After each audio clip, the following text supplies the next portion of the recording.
साथियों नमस्कार।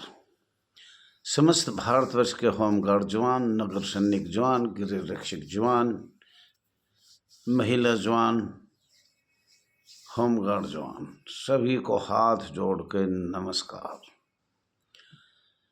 साथियों ऐसा है जब कोई आदमी ज़्यादा आगे बढ़ता है, हमारी एसोसिएशन में अभी कुछ काम रोड से, कोर्ट से, मंत्रियों से जो आगे बढ़ रहा है उसके बारे में आपको पता है कि हमारे अधिकारी, खास पर डायरेक्टर जनरल होमगार्ड, माननीय डायरेक्टर जनरल होमगार्ड, उनको सर जी कहो, माननीय कहो तो ये कुछ काम कर सकते नहीं, ये कार्य करेंगे भी नहीं। इनको अच्छी तरह पता है अगर ये हमारे निजी नौकर है, अगर इनकी सुविधा सब हम दे देगी सरकार, या हमने पास कर दिया, या हमने लिखित दे दिया राज्य सरकार या भारत सरकार को, तो हमारा निजी नौकर कौन रहेगा। तो साथियों किसी का नाम तो नहीं लूँगा, लेकिन आपको बताना चाह रहा हूँ मैं, ये आपका चैनल RS दैया एक्स होमगार्ड में स्वागत है।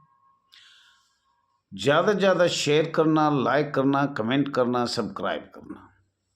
तो साथियों आज जैसे बताना चाह रहा हूँ मैं, कई नाम तो क्या लेंगे अभी, पर कोई डॉक्टर यूट्यूब चला रहा है, कोई अन्य भारत में कई यूट्यूब चला रहे। तो कल उनका एक आया था, भाई आपका जो दैया जी कह रहा है कि भाई अर्धसैनिक बल या इसको परमानेंट या इसको ऐसे कुछ नहीं होने वाला है। अब उसके साथ मैंने हाथ जोड़ के कहा, पूरे भारतवर्ष में 1773 रेगुलेटिंग एक्ट से, और उसके बाद सीधे आ जाओ 1756 पर, और 1756 से सीधे आ जाओ 1858 पर, और 1860 से आज तक का पूरा इस संस्था का इतिहास हम अवगत करा सकते हैं। उसके बाद आना है तो आप सीधे ही आ जाओ 1919 में। उसके बाद आना है तो सीधे आ जाओ जब भारत के अंग्रेजों ने लोकसभा दिल्ली बनाई 1920 से 1926-27 में वो तैयार हुई, और सारे कानून आपके लोकसभा दिल्ली से ही अंग्रेजों ने पास किए। तो इन पे सब पे बात करने के लिए हम हाथ जोड़ के मैं कहता हूँ, all India home guard welfare association, registered number 34,987, mobile number 99 96 31 88 89। कभी भी कोई भी बहुत प्यार से, बहुत आराम से डिस्कस कर सकते हैं हम स्वयंसेवक कब बने और कैसे बने, किसने बनाए और क्यों बनाए। और ये इसके साथ साथ संघीय नागरिक सुरक्षा क्या होता है, नागरिक सुरक्षा कोर क्या होता है, नागरिक सुरक्षा अधिनियम CDC क्या होता है, इन सब पे जितने भी ये है, ये कितनी संस्था है उन पे। और एक सच्ची भूल गया मैं, नागरिक सुरक्षा अधिनियम 2023, उस पर भी बात कर सकते हैं। जितनी भी नागरिक की संस्था बनी हुई है, स्वयंसेवक हो और हो, परमानेंट हो, कई अन्य कंट्रियों में हो, उन पे भी हम बात कर सकते हैं। साथियों ये जरूर है, हमने भी होमगार्ड में नौकरी करी थी, ऐसा नहीं है नहीं करी।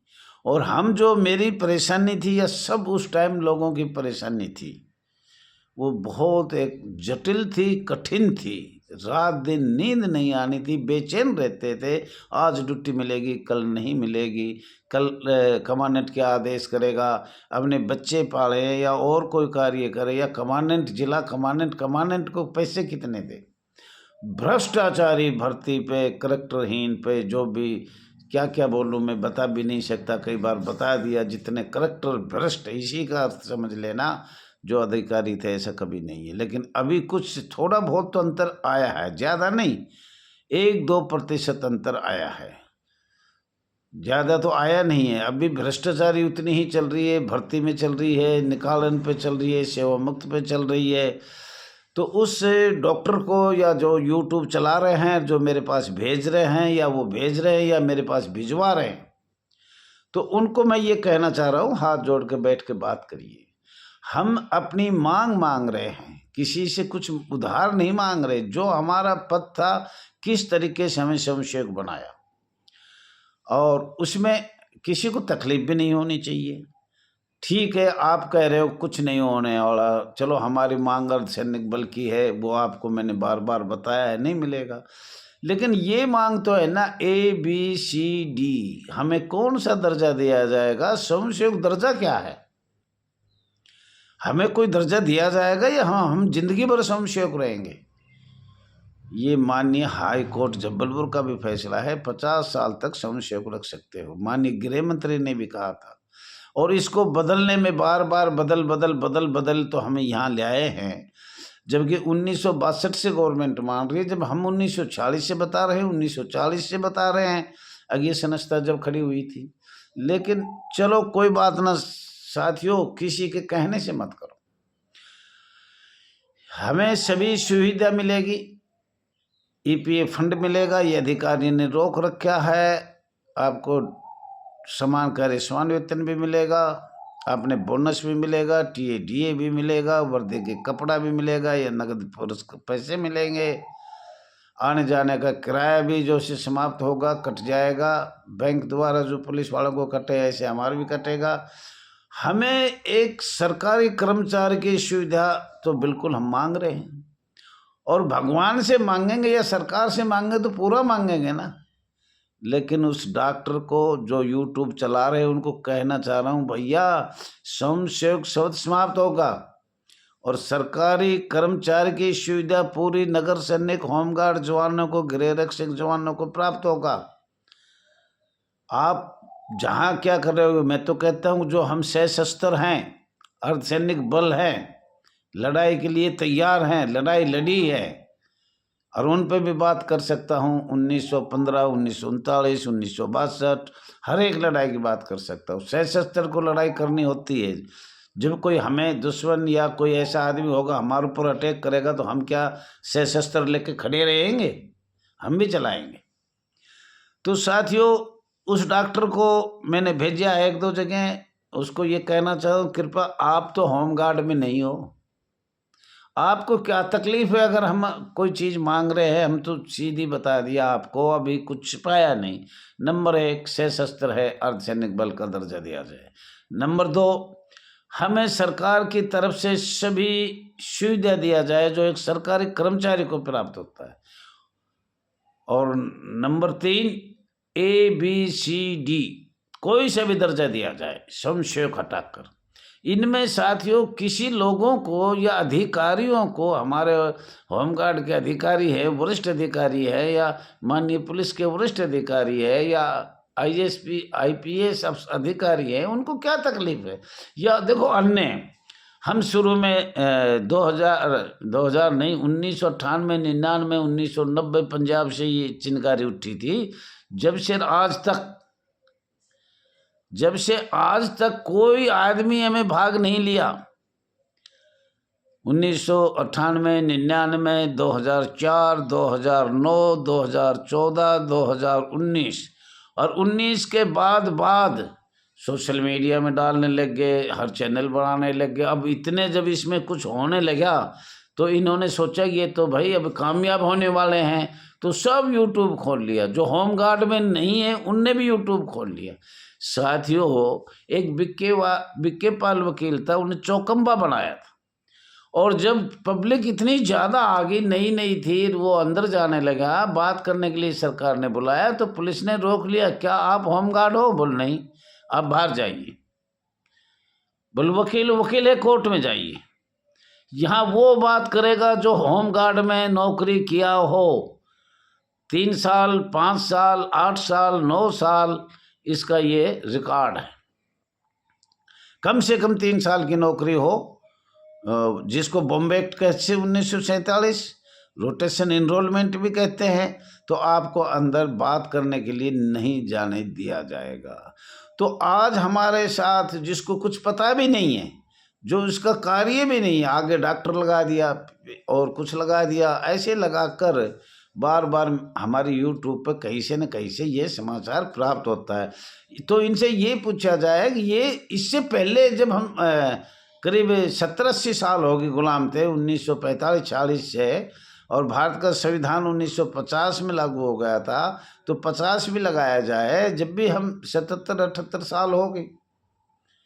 तो जब से भी 1950 से और आज 2025, जब ये कहाँ गए थे? कोई आवाज़ उठाई देखी तब न साथियों, मैं अपनी बहन और बेटी हो और महिला जवान हो, होमगार्ड जवान हो, एकता का परिचय दिए, एकता में दइए। आप विश्वास करिए, इसी तरह आप कार्य किया, माननीय न्यायालय से, माननीय मंत्रियों से, माननीय एकता से, माननीय किसी भी तरीके से, माननीय पुलिस के साथ, IPS IAS से मिलकर भी किया जाए, रोड, कोर्ट और एकता और माननीय मंत्रियों से, माननीय अधिकारियों से, खास तौर पर अधिकारी वो हैं, होमगार्ड वाले तो नहीं हैं। होमगार्ड वाले तो माननीय पुलिस के अधीन है, इनके बस का कोई काम नहीं है, ये कुछ कर भी नहीं पाएंगे। ये तो जैसे हम हैं वैसे आप हो। हमारे भी बहुत से परमानेंट है, कई जिलों में, आसाम 5 जिले हैं, अंडमान निकोबार है, और आप अपने आदमी कई जो हमारे साथ वॉलंटियर थे वो आज रिटायर भी हो गए, मर भी गए, और वो ऐसे हमारे लिए खड्डा वड्डा खोदते थे, कागज वागज चुनते थे, ऐसे उनकी वो करते थे चमचागिरी, या उनके निजी नौकर थे, ये से भी कह सकते हैं कि निजी नौकर थे। तो साथियों, किसी पे कोई ध्यानमंद माननीय रोड, कोर्ट, माननीय मंत्रियों से, अधिकारियों से थोड़ा सा प्रेम भाव रखो, और उनको बोलो हम भी एक इंसान हैं और हमारे भी परिवार है, हमारी भी बहन बेटी है, आप थोड़ा सा ध्यान रखा जाए। हम भी ने भी अपना घर चलाना, अपने बच्चे पालने। साथियों, ज़्यादा नहीं कहते हुए, सभी को कोई गलती हो तो माफ़ करना, मैं आपसे ये कहना चाह रहा हूँ। कभी कभी कोई ऐसा भी हो सकता है, कोई गलत शब्द निकल जाए तो क्षमा चाहता हूँ। और मैं तो ये कहता हूँ, हम बहन भाई मिलकर एकता का परिचय दिया जाए। किसी को आगे आना हो तो आपको बताया था, all India home guard welfare association में आप जुड़ सकते हो। रजिस्ट्रेशन नंबर 34,987 में आप अपना बात कर सकते हो, जुड़ सकते हो। Mobile number 99 96 31 88 89। धन्यवाद साथियों। समय